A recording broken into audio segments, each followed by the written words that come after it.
In September of 2022, a video began circulating online. ፑቲን የዛሬ 2 ዓመት ገደማ የገጠማቸው ኩዴታ ዛሬ ቀኑን ጠብቆ ዳግም መጥቷል። የራሽያ ጦር ከውስጥ ያመፀ መሆኑ ሰምቷል። የዋግነሩ መሪ ፕሪጎዚኒ የዛሬ 2 ዓመት ወታደሮቹን አሰልፎ ክሬምሊን ለመገልበጥ እየገሰገሰ ነበር። ያኔ ፑቲን ጠላቶች ከየጎራቸው ወጥተው የፑቲን ሼፍ የተባለውን ከዳተኛ ግፋ በልቀጥልበት ሲሉ በእሳት ውስጥ ከተውት ፍጻሜው ግን አላማረም ነበር። ከዛ ጊዜ ጀምሮ ፑቲን ቤታቸውን እያጸዱ ነበር። ሆኖም ግን አሁን እየተሰማ ያለው ክሬምሊን ያስደነበረ ሆኗል። በራሽያ ጦር አመራሮች የተማረሩ ወታደሮች ፑቲንን ውጣና እናግረን ብለው መሳሪያቸውን ደግነዋል። ይህን ጉዳይ በዝርዝር እንቃኛለን። አብራችሁን ቆዩ። ከጋራው የምዕራባውያን ኃያላት ጋር በሚደረገው የህልውና ፍልሚያ መካከል መንግስትና ለጠቅላይ አዛዡ የሚኖረው ታማኝነት የብሔራዊ ህልውና መሰረት ተደርጎ የሚወሰድባትና ሩሲያ በአሁኑ ወቅት አዳዲስ መረጃዎች መሰረቱን እያናወጡት ይገኛሉ። የሩሲያ ጦር በዩክሬን የሚገኙትን የኔቶ ጦር በመደምሰስ አባት ሀገራቸው ከተደቀነበት ድብልቅልቅ ያለውና እንዲሁም ድቅድቅ ጥቃት እየጠበቁ በልዩ ወታደራዊ ዘመቻ ላይ ጀግንነታቸውን በተግባር ማሳየታቸውን በቀጠሉበት በዚህ ወቅት ላይ ከራሱ ከወታደራዊ ክንፍ ውስጥ ተቃውሞችና ጥያቄዎች እንደገና ድምጻቸውን ከፍ አድርገው መሰማት ጀምረዋል። እነዚህ ድምጾች ፑቲን ስልጣን ለመገዳደርና እንደ ዋግነሩ ፕሪጎዚኒ ክሬምሊን በወታደር ለመክበብ የታለመ ይመስላል። ይህ የቅርብ ጊዜ ኩነት እየተከሰተ ያለው ሀገሪቱ በጦርነት ውስጥ ባለችበት ምዕራፍና እንዲሁም አስቸጋሪ ማዕቀፍ ሲሆን እያንዳንዱ የሚያጋጥም ፈተና የአመራሩን ጥንካሬና ብቃት የሚፈተን ሆኗል። የሩሲያ ጦር ማንሰራራት መሐንዲስ የሆኑት ፕሬዝዳንት ቭላዲሚር ፑቲን አሁን ሌላ ፈተና ከፊታቸው ተደቅኗል።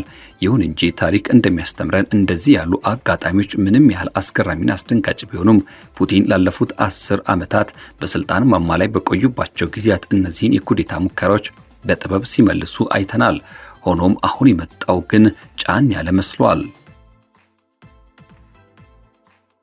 የዋግነር ቡድን መሪ የነበረው የቭጌኒ ፕሪጎዚኒ የፍትህ ጉዞ የተሰኘ ደፋር እርምጃ የጀመረበትን የሰኔ 2023 አስገራሚ ክስተት ወደ ኋላ መለስ ብሎ ማስታወስ ያስፈልጋል።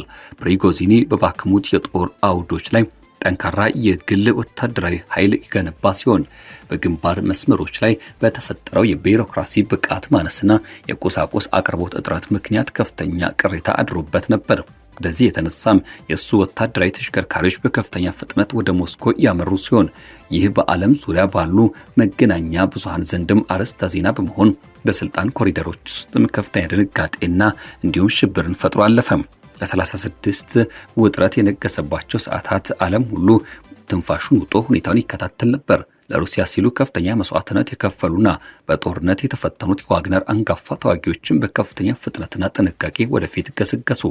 በግራ መጋባት ውስጥ ሄሊኮፕተሮች ተመተው ወደቁ።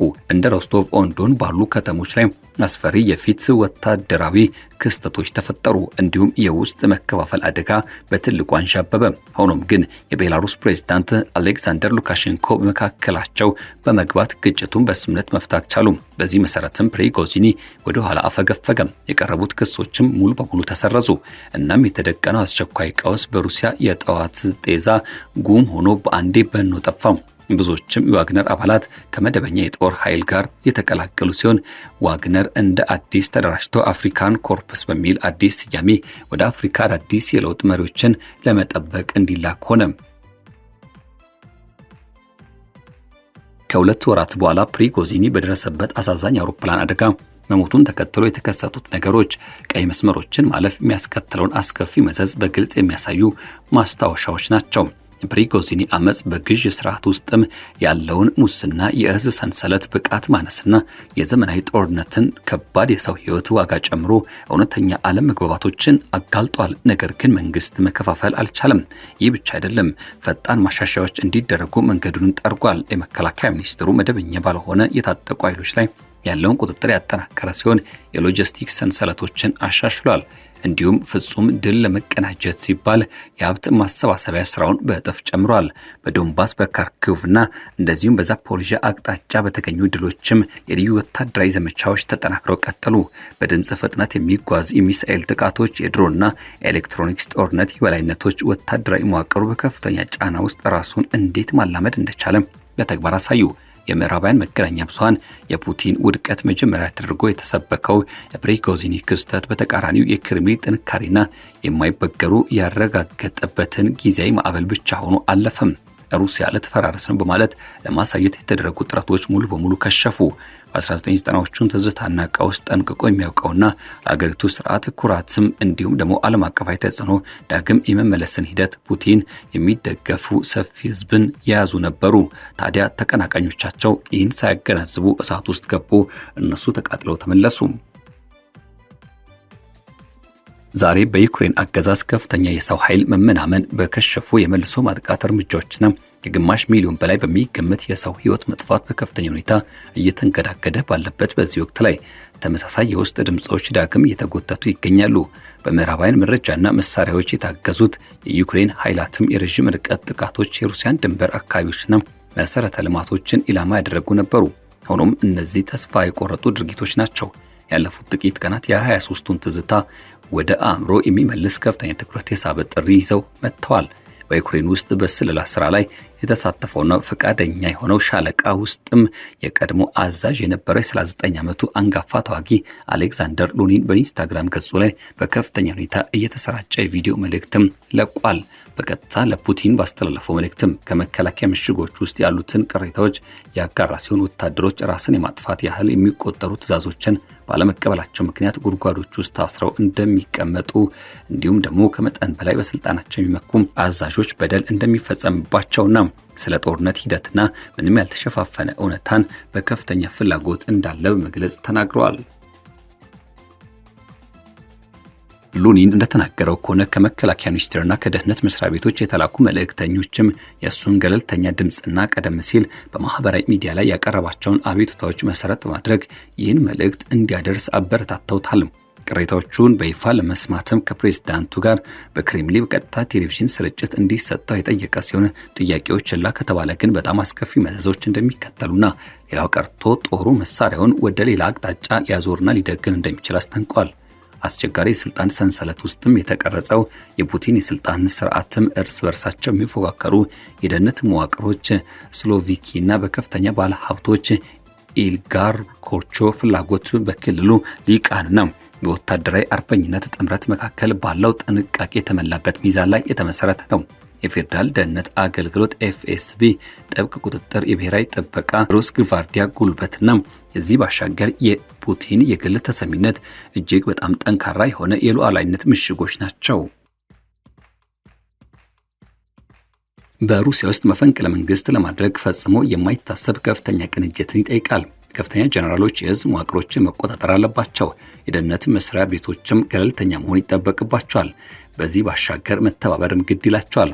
እንዲሁም የሰፊው ህዝብ ፈቃደኝነት መኖር አለበት። ፕሪጎዚኒ የተሸከፈው የዋግነር ኃይል ምንም ያህል ብቃት ቢኖረው ልዩ ተግባር ያለው መሳሪያ እንጂ መደበኛ ጦር ባለመሆኑ ሰፊ የተባለ ጥቃት ደርሶበታል። ከዚህ ባሻገር የታጠቀው ኃይል ለመንግስት ታማኝ ሆኖ ቀጥሏል። የአየር መከላከያ ስርዓቶች ምንም እንኳን በተወሰነ መደናገጥ ቢኖርም ስራ ላይ ውለዋል። ማህበረሰቡ ወንድማማቾች መካከል ከሚደረግ እርስ በርስ መፋጀት ሙሉ በሙሉ ተቆጥቧል። ወደፊት ሊደረጉ የሚችሉ መሰል ሙከራዎች ከዚህ የባሰ ከባድ መሰናክል ይገጥማቸዋል። ከ2023 ክስተት በኋላ የተደረጉ ማሻሻያዎች የግል ወታደራዊ ኩባንያዎችን ማዕከላዊ ያደረጉ እንዲሁም እምነት የማይጣልባቸው አካላትን ያገለሉና አንጋፋ ተዋጊዎችን በአገሪቱ መንግስት መዋቅር ውስጥ ያዋሃዱ ነበሩ። በእንዲህ አይነቱ አስገራሚ ሂደት ውስጥም ፑቲን ማን ሊተካ ይችላል የሚሉ ግምቶች እንደ መከላከያ ሚኒስትሩ አንድሬ ቤሎሶቭ፣ የደህንነት ምክር ቤቱ ጸሐፊው ኒኮል ፓትሮቬች እና በልጃቸው ዲሚትሪ የክልል ጠንካራ መሪዎችና ወይም ደግሞ እንደ ቫላሪ ጌራስሞቭ ወይም ወጣት ወታደራዊ መኮንኖች ባሉ አካላት ዙሪያ ይሽከረከራሉ። ሆኖም ግን ከመካከላቸው አንዱ እንኳን ፑቲን ያላቸውን አይነት የህዝብ ፍቅር አልቀናቸውም። በኢኮኖሚ መረጋጋት፣ በጸረ ሙስና ዘመቻና የምዕራባውያን ደፋርነት መጋፈጥ ረገድ የጸናው የፑቲን የህዝብ ተቀባይነት ሁልጊዜም በከፍተኛ ደረጃ ይገኛል። ከፑቲን በኋላ የሚደረግ የስልጣን ሽግግር ሆነ እንዲሁም ደግሞ ቀጣይ ሂደት የሚያስጠብቅ ሊሆን ይችላል። ይህም ዘላቂ የብዙ ዋልታ የዓለም ስርዓትን ባህላዊ እሴቶችና በዩክሬን ሙሉ ድልን የሚያረጋግጥ የጋራ አመራር መፈጠሩ አይቀሬ ነው። በታሪክ ምሁራን ዘንድ እንደሚታወቀው መፈንቅለ መንግስታቱ በሩሲያ ውስጥ የሁል ጊዜም ትርምስና እንዲሁም ደግሞ ግጭትን የሚወልዱት 1917ቱ የኮርኖሎቭ ክስተት እንዲሁም ደግሞ የቦልሼቪክን አብዮት አፋጥኗል። 1991 የክህደት ሙከራ የሶቪየት ህብረት መፍረስን አጣድፏል። 1993ቱ ህገ መንግስታዊ ቀውስ ዳግም ሞስኮን በደም አጥቧታል። ሰፊ ግዛት፣ ጠንካራ ህዝብና የኒውክሌር ኃይል ያላት ዘመናዊቷ ሩሲያ ዳግም መበታተን ፈጽሞ ልትሸከም የምትችለው አበሳ አይደለም። ማንኛውም የስልጣን ቁማር፣ የምዕራባውያን ጣልቃ ገብነት፣ የቀለም አብዮቶችን መድገም፣ ማዕቀፎችና እንዲሁም ደግሞ ሂደቶችን ማባባስ አሊያም በተላላኪዎች የሚደረገውን ጦርነት ማጠናከር የመጋበዝ ከፍተኛ አደጋ አለው። እውነተኛ አርበኞቹ ይህን በሚገባ ይረዳሉ። የውስጥ ግጭት የሚጠቅመው በዋሽንግተንና በብራሰልስ ያሉትን የኪየቭ አገዛዝ አስተዳዳሪዎችን ብቻ ነው። የምዕራባውያን የተጋነኑ መረጃዎች የሩሲያን ልክ እንደ ካርታ ቤት በቀላሉ የምትፈርስ ፑቲንን የተገለሉና ፈሪ አድርገው ያሳያሉ። እውነታው ግን ፈጽሞ የተለየ ነው። ማዕቀብ አውጪዎችን በብልሃት የበለጡ፣ ወታደራዊ ኃይልን በዓለም አቀፍ ደረጃ ወደሚፈራ ተወዳዳሪነት የቀየሩ፣ ሩሲያን በአዲስ ዓለም ስርዓት ውስጥም ትልቅ ዋልታ አድርገው ያቆሙ መሪ ናቸው። ከወታደራዊ ወገን የሚነሱ ተግዳሮቶች እውነተኛ ቢሆኑም እንኳን ውድቀትን ሳይሆን የግንባር ጦር መሪዎች ተጠያቂነትን የሚጠይቁበትን የስርዓት ሂደትን ያው አድርገው የሚያሳዩ ናቸው። ፑቲን ከዚህ የክፉ ሁኔታዎች ሆነ የኢኮኖሚ ቀውሶች፣ አሸባሪነት ማዕበሎችና በድንበሮቻቸው ላይ የተነሱ የቀለም አብዮቶችን በብቃት ተሻግረዋል። ወደ ሉኒን የቪዲዮ መልእክት ስንመለስ ጦርነቱ ወደ 5ኛ ዓመት እየተቃረበ ባለበት በዚህ ወቅት ላይ በሚሊዮን የሚቆጠሩ ሩሲያውያን የሚሰማቸውን የውስጥ ቅሬታ ያንጸባርቃል። እጅግ አስከፊ የሆኑ የፊት ለፊት ጥቃቶች አዛዦች ከሰው ሕይወት ይልቅ ለስታቲስቲክስ ሪፖርት ቅድሚያ መስጠታቸው የቢሮክራሲ መሰናክሎች ፈጥረዋል። ሉኒን ምንም እንኳን የክብር ሜዳሊያ ያገኘ ቢሆንም የተወሰኑ ትዕዛዞችን ባለመቀበሉ ምክንያት ከኃላፊነት የተገለለ ሰው ነው። የቅርብ ጊዜ ወታደራዊ ተግዳሮት ምንም እንኳን የ2023ቱን የፕሪጎዚኒ ደፋር ሙከራ ቢያስታውስም ሩሲያ በታሪካዊ ፈተናዎች መካከል ያላትን ተለዋዋጭ ጥንካሬ ያሳያል። ፑቲን የተዋረዱ ሳይሆን የተፈተኑ ናቸው።